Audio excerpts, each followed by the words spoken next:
اعوذ باللہ من الشیطان الرجیم، بسم اللہ الرحمن الرحیم۔ تمام تعریفیں اس پروردگار عالم کے لیے ہے جو عالمین کا پالنے والا ہے۔ درود و سلام ہو محمد و آل محمد علیہ الصلاۃ والسلام پر۔ ناظرین اکرام، السلام علیکم ورحمۃ اللہ۔ پروگرام حقوق شناسی میں آپ سبھی کا ہم استقبال کرتے ہیں۔ اہم موضوعات پہ گفتگو ہوتے ہوتے جو پچھلا ایپیسوڈ تھا وہ پڑوسیوں کے حقوق، جو غیر مسلم حضرات ہیں ان کے حقوق، ان کے فرائض، اس سلسلے سے گفتگو ہو رہی تھی۔ اس سیریز کا آج یہ آخری ایپیسوڈ ہوگا۔ دیکھیے، حقوق بہت سے ہیں، آئیے وہ حقوق کون کون سے ہیں۔ اکثر ہم یہ کہہ سکتے ہیں کہ ہو سکتا ہے ہمارے کچھ ایسے بھی ناظرین ہوں جن کو معلوم ہی نہیں ہوگا کہ اچھا ان سب چیزوں کو بھی حقوق ہوتے ہیں، حق ادا کرنا پڑتا ہے۔ آئیے آج انشاءاللہ آج یہ سب بھی ہم جانیں گے، اور ہر روز کی طرح ہمارے ساتھ میں موجود ہیں حجت الاسلام والمسلمین علی جناب مولانا سید صفی حیدر صاحب۔ اگر السلام علیکم ورحمۃ اللہ۔ وعلیکم السلام ورحمۃ اللہ وبرکاتہ۔ شروع یہاں سے کرتے ہیں کہ انسان کے جہاں ماں باپ ہوتے ہیں، بھائی بہن، رشتہ دار، پڑوسی، ایک ایسا بھی فرد ہوتا ہے اس کی لائف میں، نہ وہ رشتہ دار ہے، نہ پڑوسی ہے، نہ زوجہ شوہر کا اس سے رشتہ ہے، ایک بہت دوست ہے، کلوز دوست، یعنی قریبی دور کا دوست کے بارے میں کیا کہنا چاہیں گے؟ بسم اللہ الرحمن الرحیم۔ ہم جن انسانوں کے درمیان رہ رہے ہیں ان کی حقوق کے سلسلے میں دو قسمیں مولائے کائنات امیر المومنین حضرت علی بن ابی طالب علیہ الصلوۃ والسلام نے کی ہیں۔ اس خط میں جو انہوں نے جناب مالک اشتر کے نام لکھا تھا، اچھا ہاں، اس میں امام نے تحریر فرمایا کہ اما اخن لک فی الدین، دو قسمیں انسانوں کی، یا تو وہ تمہارا دینی بھائی ہے، اور نظیر لک فی الخلق، اور اگر تمہارا دینی بھائی نہیں ہے تو خلقت میں تمہارا جیسا ایک انسان وہ بھی ہے، اور دونوں کے حقوق اپنی اپنی جگہ ہیں۔ اچھا، تو اب اگر ایمانی رشتہ نہیں ہے، خون کا رشتہ نہیں ہے، پڑوس کا رشتہ نہیں ہے، اور کسی کے طرح کے تعلق کا رشتہ بھی نہیں ہے، نہ وہ دوست ہے، نہ پارٹنر ہے، کچھ نہیں ہے، صرف انسان ہے، اچھا، تو حق اس کا بھی ہے، اس کا بھی، اور اس حق کی ایک طویل فہرست ہے۔ میں اپنے دوست کے بارے میں گفتگو کی ہے، لیکن میں سمجھتا ہوں کہ اس سے پہلے اچھا وہ سارے حقوق جو سارے انسانوں کو اسلام دیتا ہے، جی، مختصراً اس سے بھی سامعین کو، جو ہم دیکھنے والے ہیں، ان کو باخبر کر دیا جائے۔ اسلام ہر انسان کے لیے جو حق دیتا ہے، چاہے وہ کوئی ہو، اچھا، اس میں پہلا حق ہے اس کا زندگی کا حق، کہ اسے زندہ رہنے کا حق ہے، کسی کو حق نہیں کہ اس کی جان لے لے۔ صحیح بات ہے، دوسرا حق ہے اس کی عزت، اس کے وقار کا حق، کہ اس کو حق ہے کہ وہ باعزت زندگی بسر کرے، بے شک، کسی کو حق نہیں کہ اسے ذلیل کرے۔ یہ انسان کا حق ہے، وہ انسان چاہے مومن نہ ہو۔ کوئی بھی انسان ہے بس۔ تیسرا حق اس کا ہے کہ وہ اس کے ساتھ تمام معاملات میں مساوات برتی جائے۔ اس کا حق ہے کہ وہ اس دنیا میں جیسے سب روزی حاصل کرتے ہیں، اس کو بھی روزی حاصل کرنے کا موقع دیا جائے۔ ایسا نہیں کہ اگر میری حکومت ہو گئی ہے اور میں ایک مسلمان حاکم ہوں اور میری مملکت میں ایک غیر مسلم رہ رہا ہے تو میں اسے روزی نہیں کمانے دوں، اسے دکان نہیں کھولنے دوں، اسے جاب نہیں دوں۔ یہ حق مجھے نہیں ہے، یہ جیسا کہ انسان کہیں کہیں ہے وہ پچھڑی ذات والا ہے تو اس کو ایسا پچھاڑ دیا کہ یہ اسلام اس کی اجازت نہیں دیتا۔ یہ برابر کے حق ہے، اچھا، کام کا حق، تعلیم کا حق ہے، تعلم کا حق ہے، سیکھنے اور سکھانے کا حق ہے، جی، اس کو اپنی فکر کی آزادی کا حق ہے۔ اس سے حق دیا گیا ہے کہ وہ سوچے، سمجھے، غور کرے۔ قرآن مجید جگہ جگہ کہتا ہے افلا تتفکرون، وہ خالی مسلمانوں سے نہیں کہتا ہے، سب کے لیے آیا ہے۔ ہدی للناس، قرآن آیا سارے انسانوں کی ہدایت کے لیے ہے۔ فائدہ قرآن سے کون اٹھائے گا؟ قرآن وہی بتاتا ہے، ہدی للمتقین، آیا سارے انسانوں کی ہدایت کے لیے ہے، لیکن فائدہ وہی انسان اٹھا پائے گا جس کے دل میں اپنے پیدا کرنے والا کا کچھ ڈر ہوگا۔ وہ یہ حق دیتا ہے کہ تم سوچو، بلکہ حق نہیں دیتا بلکہ ڈیوٹی لگاتا ہے، ایک طرح سے میں کہہ سکتا ہوں، سوچو اور سوچنے کی آزادی دیتا ہے۔ یہاں پہ ایک لفظ میں کہہ دوں، ضروری ہے کہ کسی بھی طرح کی آزادی کا مطلب یہ ہے، چاہے وہ فکر کی آزادی ہو، چاہے وہ بیان کی آزادی ہو، گفتگو کی آزادی ہو، جی جی، چاہے سوال کرنے کی آزادی ہو، سیکھنے کی آزادی ہو، یہ آزادیاں اس وقت تک ہیں جب تک کہ دوسرے کے حق سے نہ ٹکرائیں۔ دوسروں کے ہاں صحیح جہاں بات ہے. میری آزادی دوسرے کے حق سے ٹکراتی ہے وہیں سے وہ آزادی ختم ہو جاتی ہے. مجھے سڑک پہ گاڑی چلانے کی آزادی ہے، لیکن اگر میری گاڑی چلانے کی آزادی کے نتیجے میں ایکسیڈنٹ ہو رہے ہیں، میں رائٹ سائڈ پہ انڈیا میں رہتے ہوئے گاڑی چلا رہا ہوں یا لیفٹ سائڈ پہ چلائی جاتی ہے، تو یہاں سے آزادی کا حق میرا ختم ہو جائے گا. صحیح. تو ایک سوچ کی آزادی، فکر کی آزادی ہے. قرآن مجید صاف کہتا ہے لا اکراہ فی الدین، دین کے قبول کروانے کے سلسلے میں کوئی زبردستی نہیں ہے. قد تبین الرشد من الغی، اس لیے کہ ہم نے دین کی چیزوں کو اس طرح بیان کر دیا ہے کہ جو سمجھے گا وہ مانے بغیر نہیں رہ سکتا، اور جو نہیں سمجھے گا وہ نہیں مانے گا. اس میں کوئی زور زبردستی نہیں ہے. ایک اسلام پہ بھی الزام ہے کہ ڈنڈے مار کے دین کی راہ پہ لاتا ہے، نہیں، ایسا نہیں. دین کو خود سوچ کے اپناؤ.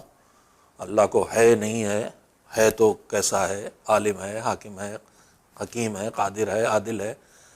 پہچان لوگے جب مان لوگے تو اب تم نے جب اللہ کو مان لیا تو اس کی بات منوانے میں تمہارے اوپر طاقت کا استعمال بھی کیا جائے گا، اس لیے کہ اب تم نے اس قانون کو قبول کر لیا ہے. جیسے ایک ملک کی نیشنلٹی لینے کے بعد نیشنلٹی زبردستی نہیں دی جائے گی، لیکن آپ کو نیشنلٹی لے لیا آپ نے تو آپ کو اس ملک کے قانون ماننا پڑیں گے اور اس میں طاقت کا استعمال بھی کیا جائے گا. صحیح. تو بہرحال پاور، مساوات انسان کا ایک حق ہے، برابری، علم کے حاصل کرنے کی برابری، روزی حاصل کرنے کی برابری، یہ ساری چیزیں اس میں آتی ہیں.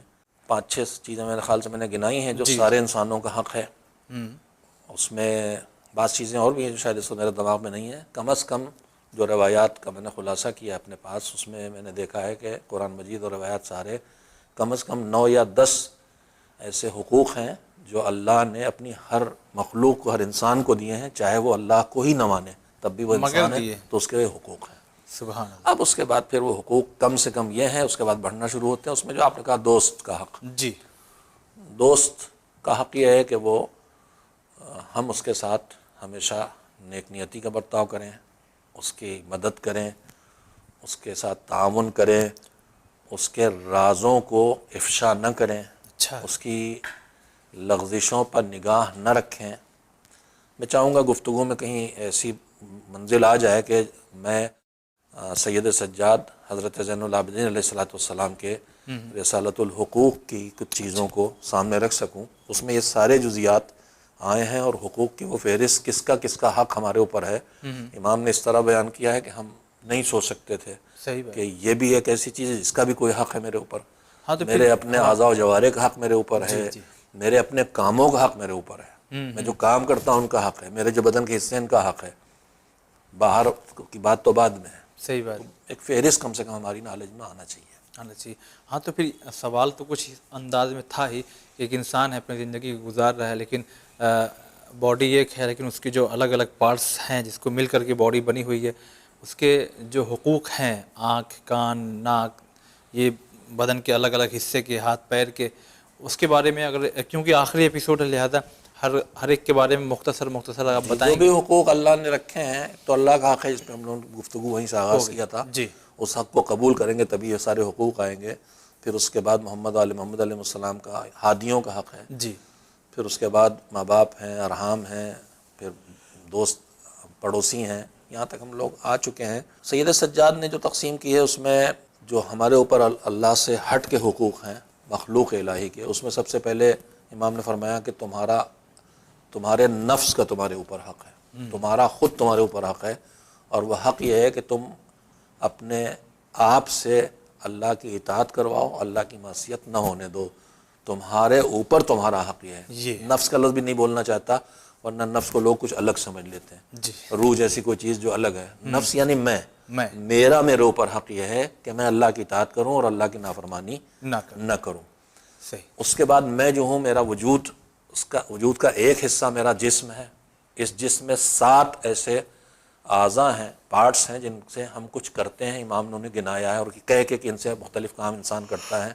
کانوں کا حق ہے، آنکھوں کا حق ہے، زبان کا حق ہے، ہاتھوں کا حق ہے، پیروں کا حق ہے، پیٹ کا حق ہے، اور انسان کے ان اعضاء و جوارح کا حق ہے جن کے ذریعے وہ جنسی لذات حاصل کرتا ہے. جی. کانوں کا حق یہ ہے کہ اللہ کی نافرمانی کی باتیں نہ سنو. آنکھوں کا حق ہے وہ نہ دیکھو. زبان کا حق ہے کسی کی توہین نہ کرو.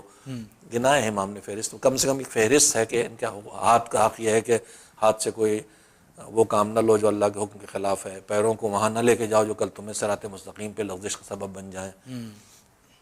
اعضاء جوارح کے حقوق کے بعد پھر امام تقسیم کرتے ہیں، پھر اس میں وہی فہرست آتی ہے، سر فہرست ماں باپ ہیں، اولاد ہے، پھر اس کے بعد فہرست آتی ہے ارحام کے بعد، پڑوسیوں کے بعد دوست ہیں، جی، پارٹنر ہیں، جس نے میرے اوپر کوئی احسان کیا، میرے ساتھ کوئی اچھا سلوک کیا ہے، ہاں، جس کے ساتھ میں کوئی اچھا برتاؤ کر رہا ہوں، وہ جو مجھ سے سیکھ رہا ہے، جسے میں سکھا رہا ہوں، جس کے پیچھے میں نماز پڑھ استاد، رہا ہوں، ہاں، استاد کا حق، امام جماعت کا حق، جی، ایک فہرست ہے۔ تو میں کوشش کروں گا جستہ جستہ وہ چیزیں میں رسالت و حقوق سے منتقل کروں انشاءاللہ۔ تو وہ اب وقت آ گیا ہے، آپ اس کو بیان کریں ہمارے ناظرین کے لیے کہ کون کون سے حقوق ہیں جن کو جاننا چاہیے اور اس کے کم سے کم ان کی فہرست ہمارے سامنے رہے، رہے۔ میں کم سے کم وہ فہرست سنا دینا چاہتا ہوں، پھر کس کا کیا حق ہے، ایک تفصیلی گفتگو اس کے لیے کافی وقت چاہیے۔ جی، امام نے رسالے کی اپنے آغاز کیا، اور ایک بات یہ عرض کر دوں کہ آج جو تقریباً 1948 میں یونیسیف نے وہ قانون بنایا ہے جس کے تحت یہ طے کیا ہے کہ پوری دنیا میں انسان جو رہتے ہیں ان کے کیا کیا حقوق ہیں، لیکن 14 صدیوں پہلے ہمارے امام نے وہ اس حقوق سے بیان کر چکے وہ وہی نہیں، اس سے زیادہ جو آج بھی اس بہتر، چارٹرڈ میں جی، نہیں آئے ہیں، ہاں، اس سے زیادہ حقوق امام نے اور ہمارے ائمہ نے اس وقت بیان کر دیے تھے۔ امام فرماتے ہیں کہ اعلم رحمک اللہ ان للہ علیک حقوقا محیطۃ بکافی کل حرکۃ حرکتہ و سکنۃ سکنتہ و منزلۃ نزلتہ و جارحۃ قلبتہ و حالۃ تصرفت بہا۔ یہ سمجھ لو کہ اللہ نے تمہارے اوپر حقوق رکھے ہیں جو تم کو گھیرے ہوئے ہیں، کچھ کرو تو بھی تمہارے اوپر کوئی نہ کوئی حق ہے، ساکت اور ساکن رہو تو بھی تمہارے اوپر کوئی نہ کوئی حق ہے، کہیں جاؤ تو بھی حق ہے، کوئی اپنے بدن کی کسی حصے سے کوئی کام لو تو حق ہے، باہر کی کسی چیز کا استعمال کرو تو بھی تو بھی اس کا حق ہے۔ واہ، ان میں کچھ حق بڑے ہیں، کچھ چھوٹے ہیں، سب سے بڑا حق اللہ کا حق ہے، اور یہی سارے حقوق کی اصل ہے۔ پھر اس کے بعد سب سے پہلے اللہ نے تمہارے اوپر تمہارا حق رکھا ہے، پھر جو تمہارے ارد گرد ہیں ان کا حقوق رکھے ہیں، اس لیے تمہارے اوپر تمہارے حق کے بعد تمہاری آنکھ کا حق ہے، تمہارے کانوں کا حق ہے، تمہاری زبان کا حق ہے، ہاتھوں کا حق ہے، پیروں کا حق ہے، پیٹ کا حق ہے۔ پیٹ کے حق مثلا امام نے فرمایا ہے کہ حرام نہ جانے پائے اس میں۔ ہاں، یہ بڑی تاکید ہے۔ یہ ساتوں اعضاء ہیں جن سے انسان کاموں کو انجام دیتا ہے، ان سب کا حق ہے۔ پھر امام نے فرمایا جو کام تم کرتے ہو خود ان کا بھی حق ہے، تمہارے نماز کا حق ہے، تمہارے روزے کا حق ہے، تمہارے صدقات اور خیرات جو مالی انجام دیتے ہو، خمس دینا، جی، زکوٰۃ جی، دینا، مدد کرنا، چندہ کا بھی دینا، حق سب ہے۔ کا حق ہے۔ جو تمہیں لوگ ہدیہ تحفہ دیتے ہیں ان کا بھی حق ہے، جو تم لوگوں کے لیے کام کرتے ہو ان کاموں کا حق ہے۔ پھر اب تمہاری ذات سے باہر جاتا ہے، یہ تو میرے کام یا میرے لیے جو کام ہو رہے ہیں، اب میری ذات سے باہر جاتا ہے، اس میں وہ لوگ ہیں جن کے حقوق واجب ہیں، ان میں ماں باپ ہیں، جو ہمارے ماتحت ہیں، ایک طرح سے ہماری نگرانی میں ہیں۔ امام نے اس کے لیے لفظ رعایا استعمال کیا ہے، اچھا، ہمارے بچے، ہمارے شاگرد، ہماری فیملی، ہمارے ملازم، امام نے ان سب کے لیے رعایا کا لفظ ہمارے یہاں ایک الگ مفہوم لیتا ہے۔ رعایا ہے رعیت سے، جی، رعیہ ہے نگرانی۔ اچھا، اچھا، رعایا اس لیے کہلاتی ہے کہ حاکم کو ان کی نگرانی کرنا، ان کا صحیح، خیال رکھنا، ان کو نقصانات سے بچانا، فائدوں تک پہنچانا ہے۔ اس فہرست میں پھر امام نے فہرست کو آگے بڑھایا ہے، تو جو تمہاری اصلاح کے کام کر رہا ہے، چاہے وہ حاکم وقت ہو، چاہے وہ استاد ہو، چاہے وہ تمہارے ماں باپ ہوں، اچھا، ان سب کا حق تمہارے اوپر ہے۔ تم جن کے ذمہ دار بن گئے ہو، وہ ذمہ داری چاہے شادی کے ذریعہ ہی ہو، چاہے ولادت کے ذریعہ ہی ہو، چاہے تمہارے اوپر جو اخراجات کی ذمہ داری رکھی گئی اس کے ذریعہ ہی ہو۔ ارحام کا حق ہے، سب سے بڑا حق ماں باپ کا ہے، پھر اس کے بعد اولاد کا ہے، پھر بھائی کا ہے، پھر نزدیک ترین رشتہ دار اور پھر دور ہوتے ہوئے رشتہ داروں کا ہے، پھر تمہارے اس دوست کا حق ہے جس کا تم تک فائدہ پہنچ رہا ہے، یا جس تک تم فائدہ پہنچا رہے ہو، جو تمہارے ساتھ حسن سلوک کر رہا ہے اس کا حق ہے، جو نماز کے لیے اذان کہہ رہا ہے مسجد سے اس کا حق ہے، مؤذن، جی، تمہارے امام جماعت کا حق ہے، تمہارے ہم نشین کا حق ہے، تمہارے پڑوسی کا حق ہے، تمہارے دوست کا حق ہے، تمہارے پارٹنر کا حق ہے، تمہارے مالک کا حق ہے، تمہارے قرض دار کا حق ہے، جس کو تم نے قرض دیا اس کا بھی حق ہے، جس سے تم نے قرض لیا ہے اس کا بھی حق ہے، تمہارے بے تکلف دوست کا، دوست کی دو قسمیں امام نے کی، ایک دوست اور ایک خلیط، صحیح، ہر وقت کا اٹھنا بیٹھنے والا، اس کا حق ہے، تمہارے دشمن کا بھی حق ہے، وہ دشمن جس نے تمہارے خلاف دعویٰ کیا ہے، یا وہ دشمن جس کے خلاف تم گئے ہو، جو تمہارا جسے ہم مدعی کہتے ہیں، جو مقدمے میں ہمارا مقابل میں ہے، جی اس کا بھی حق ہے، تمہارے رائے دینے والے کا حق ہے، تم سے جو رائے لے رہا ہے اس کا حق ہے، واہ تمہیں جو نصیحت کر رہا ہے اس کا حق ہے، تم جس کو نصیحت کر رہے ہو اس کا حق ہے، کوئی حق بڑا ہے کوئی چھوٹا ہے، جو تم سے کچھ مانگ رہا اس کا حق ہے، جسے تم کچھ دے رہے ہو اس کا حق ہے، جس کے ہاتھوں سے تمہیں کوئی تکلیف پہنچی اس کا بھی حق ہے، نہ صرف یہ کہ جس کے ذریعے فائدہ پہنچا اس کا حق ہے، جس کے ہاتھوں تکلیف پہنچی نقصان اس کا بھی حق ہے۔ ہو جی، پھر جو تمہارے ہم مذہب لوگ ہیں، ہم فکر ہیں، ان کا حق ہے، پھر ان کا حق ہے جو نہ تمہارے ہم فکر ہیں نہ ہم مذہب ہیں لیکن تمہاری ذمہ داری میں ہیں، چاہے وہ کسی مذہب سے تعلق رکھتے ہوں۔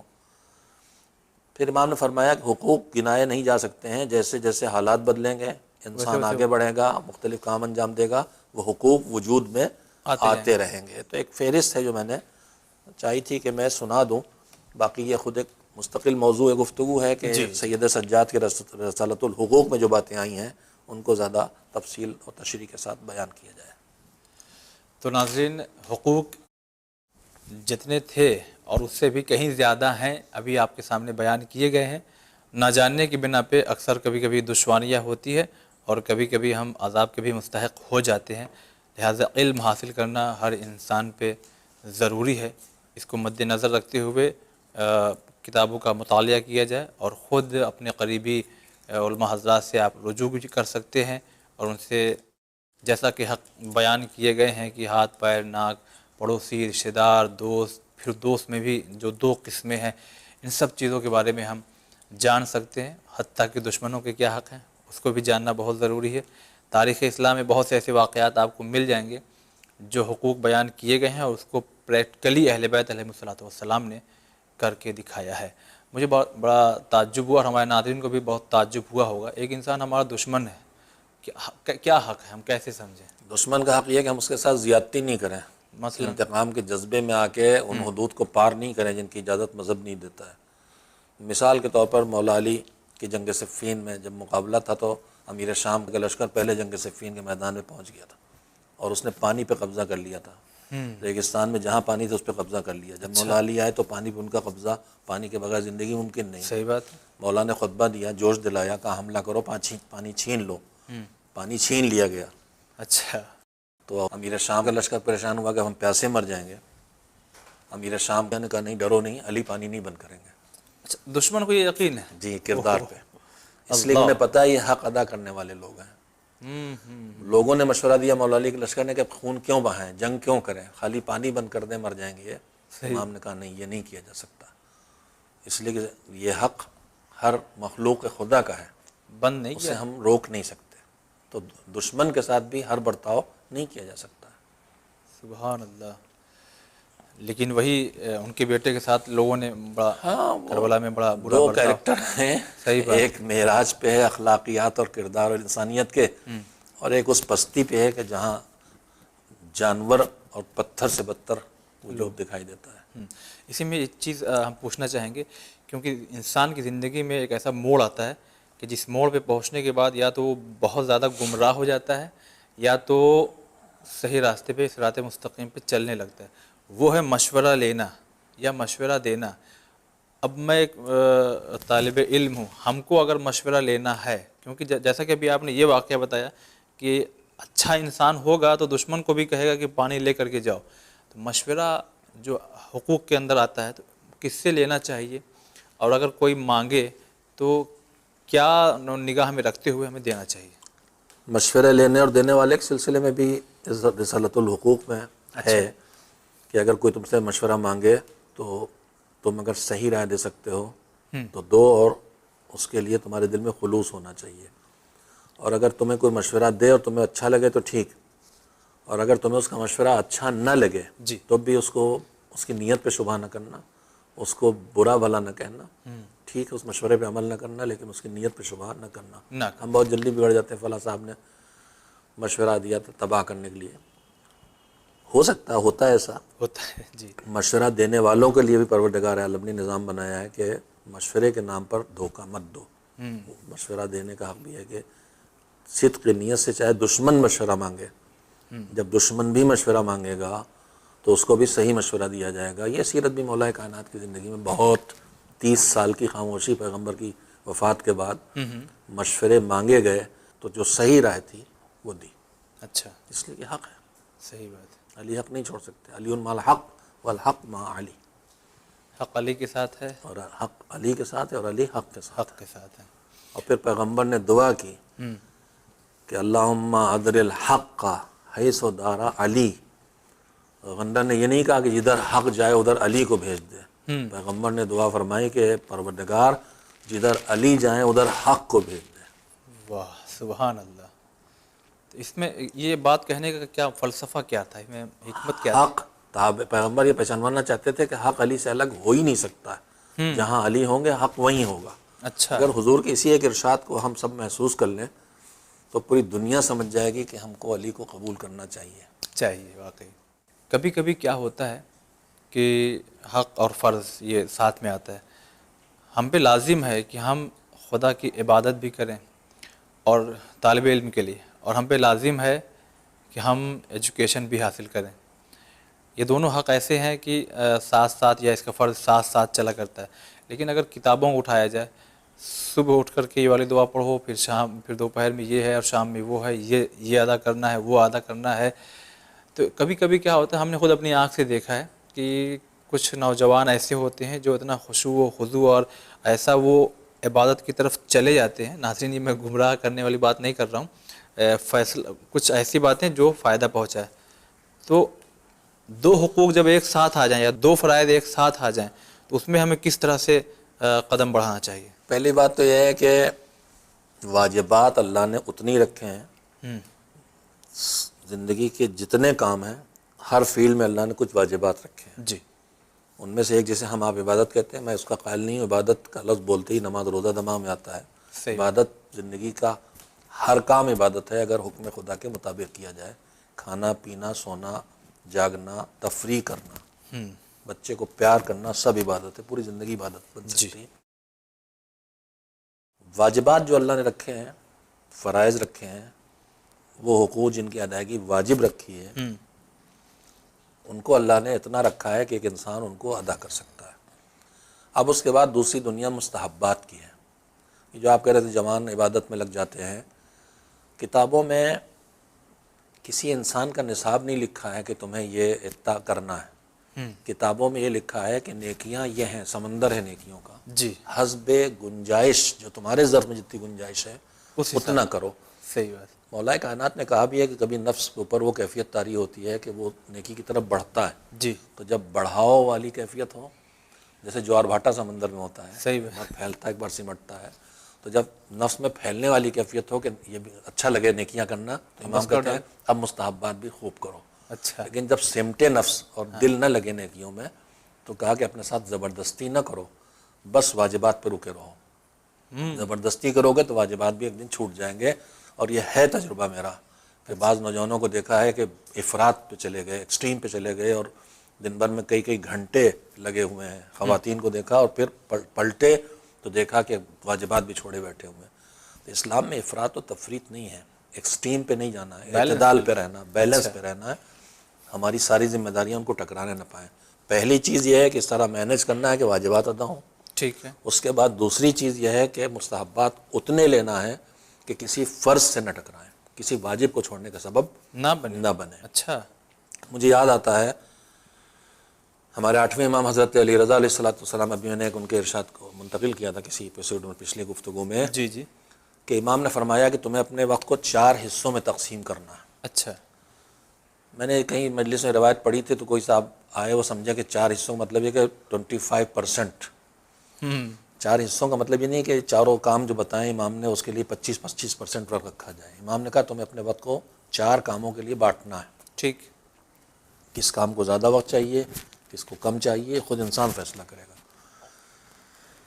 امام نے فرمایا کہ پہلا وقت تم کو اس لیے چاہیے کہ تم کو کسی نے پیدا کیا ہے تو تمہارا حاکم ہے، ایک وقت اس کے اور اپنے درمیان رابطے کے لیے چاہیے۔ سبحان اللہ، دوسرا وقت اس لیے نکالو کہ تم اکیلے رہنے نہیں آئے ہو، تم دوسری مخلوقات کے درمیان، انسانوں کے درمیان ہو، کائنات میں ہو، جو دوسرے لوگ ہیں ان سے مل جل کے تمہیں رہنا ہے، لہذا ان سے ملنے جلنے کا، ان سے رابطے کا وقت تمہیں نکالنا ہوگا۔ تیسرا امام نے فرمایا کہ تمہاری زندگی کی ضرورتیں ہیں انہیں تمہیں ہی فراہم کرنا ہے، لہذا تیسرا وقت نکالو اس لیے تاکہ ضروریات زندگی کو فراہم کر سکو۔ اب آپ سوچیے کچھ بچا زندگی میں؟ اللہ سے رابطے کا وقت میں نے نکال لیا، ٹھیک، بندوں سے رابطے کا وقت میں نے نکال لیا، کھانے کمانے کا وقت میں نے نکال لیا، اب کیا بچا؟ کیا بچا جو چوتھا ہے؟ مگر امام نے فرمایا کہ چوتھا یہ ہے کہ اللہ نے جو نعمتیں دنیا میں رکھی ہیں ان میں تمہارے لیے لذتیں رکھی ہیں، واہ، مزے رکھے ہیں، ان لذتوں اور ان حلال لذتوں اور ان حلال مزوں تک اپنے آپ کو پہنچانے کے لیے بھی وقت نکالو۔ واہ، سبحان اللہ، 4 حصے کرنے کے لیے فرمایا امام نے، اور روایت کے کلمات یہ ہیں کہ اپنے اور اللہ کے درمیان رابطے کے لیے جو وقت نکالو گے یہ عبادت ہے، جی دوسرے انسانوں کے ساتھ جو میل جول کا وقت نکلے گا یہ معاشرت ہے، جی، اپنی روزی روٹی کمانے کے لیے جو وقت نکلے گا یہ معیشت ہے، ہوں، اور چوتھی قسم یہ ہے کہ لذات حلال۔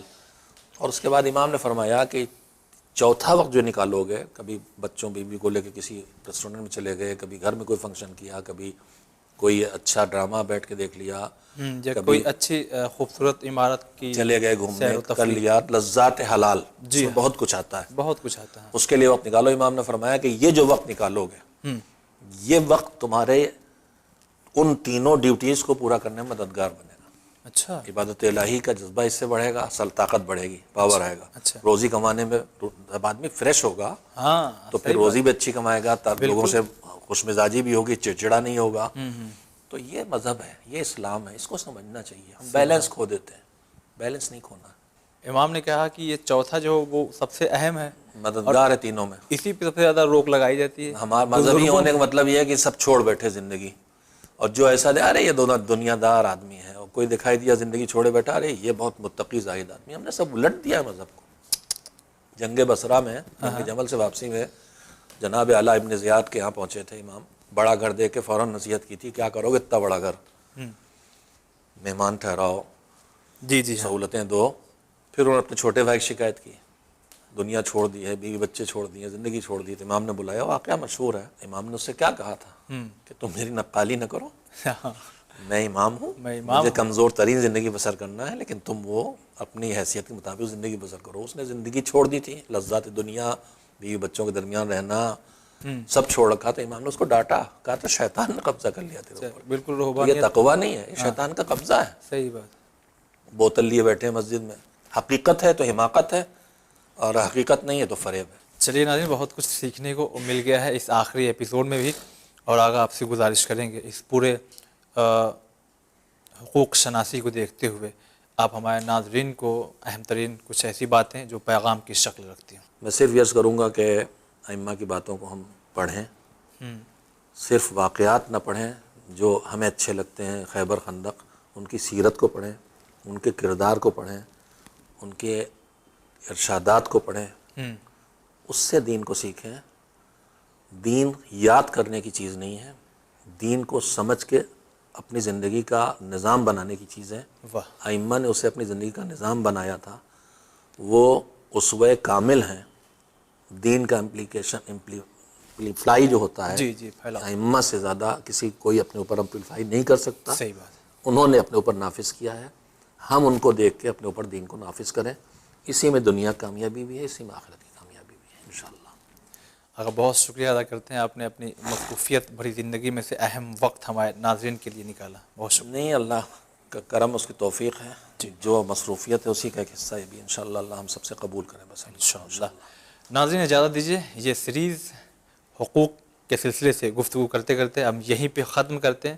حالانکہ فہرست آغا نے آپ کو سنا دی ہے، اس کی گہرائی میں جس کو اترنا ہے، کتاب کا نام بھی بار بار لیا ہے، اور بھی بہت سی آپ کو ہو سکتا ہے مارکیٹ میں کچھ ایسی کتابیں مل جائیں، مختصر کہیں ہوگا، کہیں مفصل اور پورا ایکسپلین کیا گیا ہوگا، آپ اس کو پڑھیں، پڑھنے کے جذبہ اپنے اندر رکھیں، علم میں اضافہ ہو جائے گا، معرفت میں اضافہ ہوتا چلا جائے گا، خدا سے اور زیادہ قریب ہوتے چلے جائیں گے، دنیا انشاءاللہ خوبصورت ہوتی چلی جائے گی۔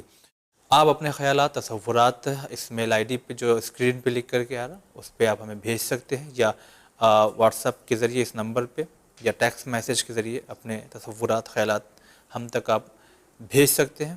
ہو سکتا ہے آپ کے جو سوالات ہوں، وہ تصورات ہوں، وہ ایک پروگرام کی شکل رکھیں، اور پروگرام کی شکل دے کر کے ہم پھر سے آپ تک پہنچا دیں۔ آپ دیکھتے رہیے چینل وین، انشاءاللہ کسی اور موضوع پہ کبھی گفتگو کرنے آئیں گے تو پھر آپ تک پروگرام پہنچائیں گے۔ خدا حافظ۔